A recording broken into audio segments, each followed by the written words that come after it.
the decision to take the time at the Montjuic today. What's your thought on that? I don't think it changes much at all. I think, when you enter that circuit, we saw a video this morning and it's crazy, left, right, whatever, and we all saw how slippery the roads are because it hasn't rained here for so long. So, yeah, I don't think there's any sort of compromise. And after yesterday, I think the organisers sort of, there was no sort of apology or anything, and we're not happy with it, but we're just pawns in the game, aren't we? Jonas Vingegaard said they might try and talk to some of you guys on the other teams about taking it easy for maybe the last 10Ks. He thought it should be neutralized for the last 10Ks. Yeah, we totally agree, but you know what it's like. You need a real solid agreement.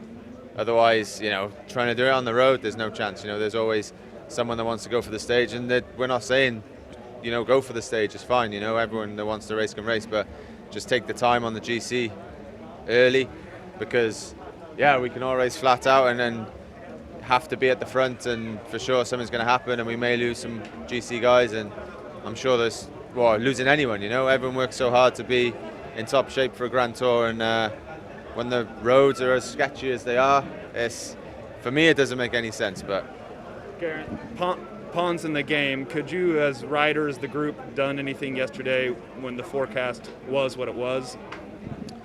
Yeah, potentially, but you know what it's like. Everyone still wants to race, and everyone wants to hope for the best, and you don't think, I know it might just stop and it might not get so bad.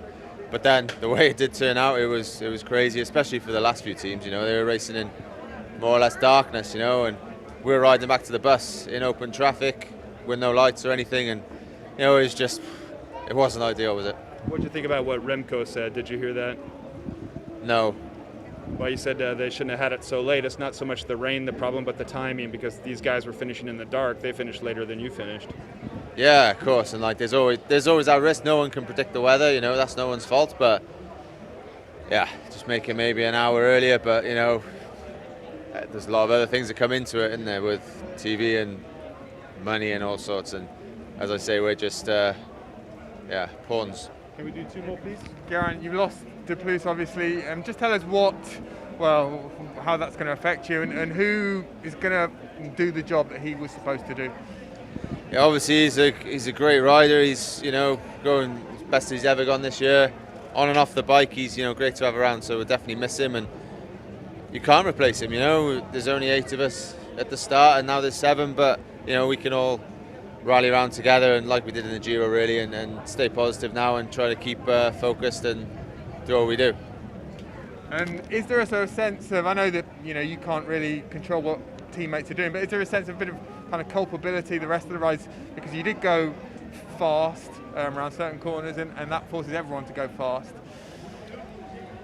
Yeah, but I think it's just one of those things. I think we all, none of us wanted to crash or do anything to cause a crash. Yeah, so but yeah, that is what it is, and you just got to try and stay positive now and look forward. Thank you, guys. Cheers. Thank you.